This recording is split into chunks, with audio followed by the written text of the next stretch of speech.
How many truly can say he'll come to your rescue? Amen. In 2015, we've been through some things and he had to come to our rescue. Amen. We thank God protocol has already been established. We do want our pastor, all the ministers. Amen. Real quick. Isaiah the 43rd chapter. We read it Sunday after Sunday. Amen. But the Lord led me to this earlier today while I was sitting at work. Isaiah 43, beginning at the 18th verse. The Bible says, remember ye not the former things, neither consider the things of old. Behold, I will do a new thing. Now it shall spring forth, ye shall know it. I will even make a way in the wilderness and rivers in the desert. Look at your neighbor for the first time and say, neighbor, a new thing for 2016. And if I was to use for a subtopic, the subtopic would be, God is about to change your status. So we understand here there are many people who think that God has stopped moving in their midst. They think that God has stopped moving a long time ago.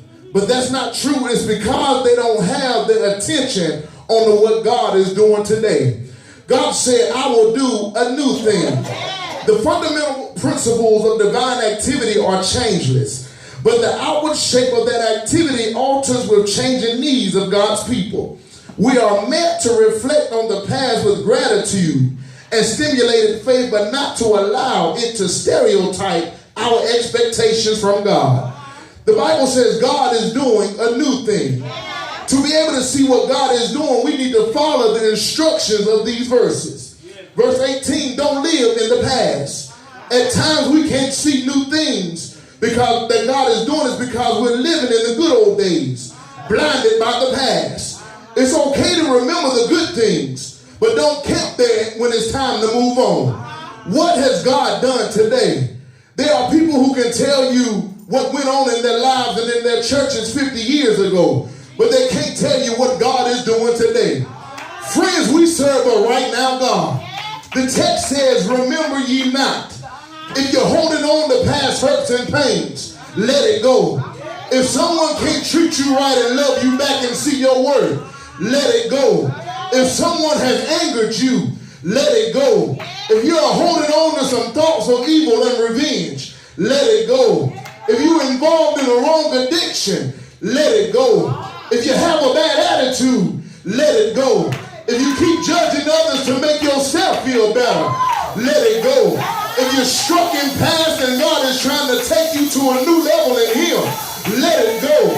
If you're struggling with healing of a broken relationship, you got to learn to let it go. If you keep trying to help someone and they don't even want to try to help themselves, sometimes you just got to let it go. If you're feeling depressed and stressed, you got to learn to let it go.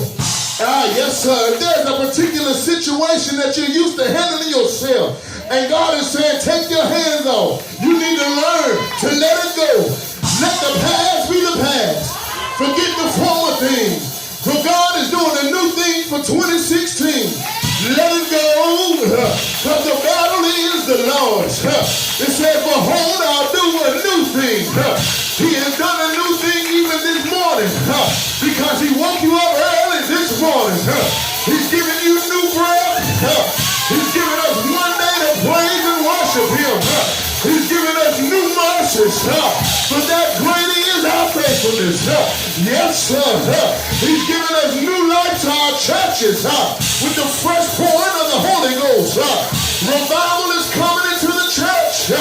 God will make a way when it seems impossible. He'll make a road in the desert.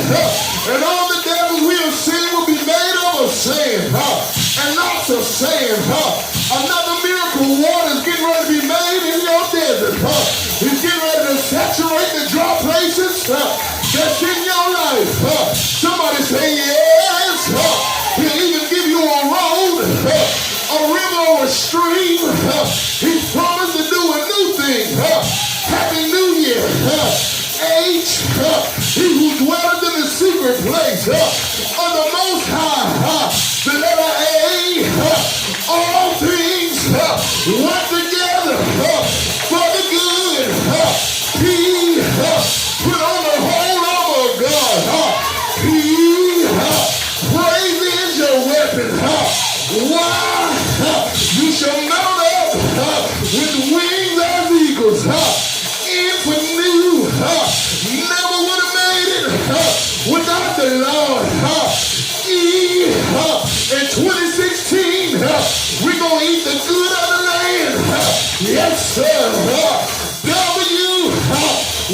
worship him in the beauty of holiness.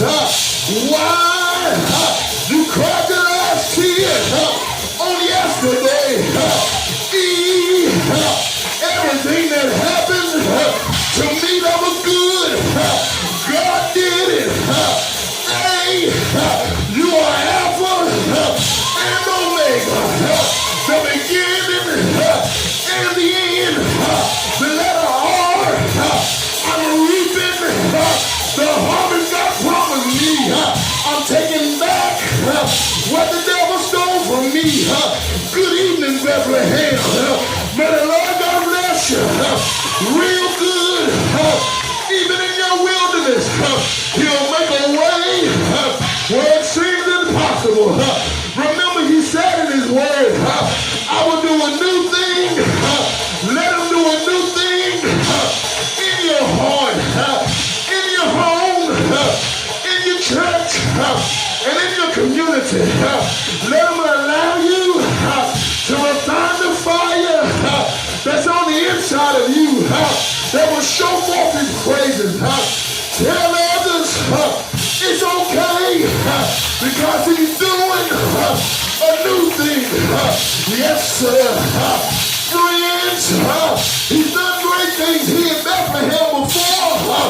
And yes, he's doing things now. But hold on. He's getting ready to blow our minds because he's getting ready to change our status. Shout yes. Shout yes. I'm doing a new thing.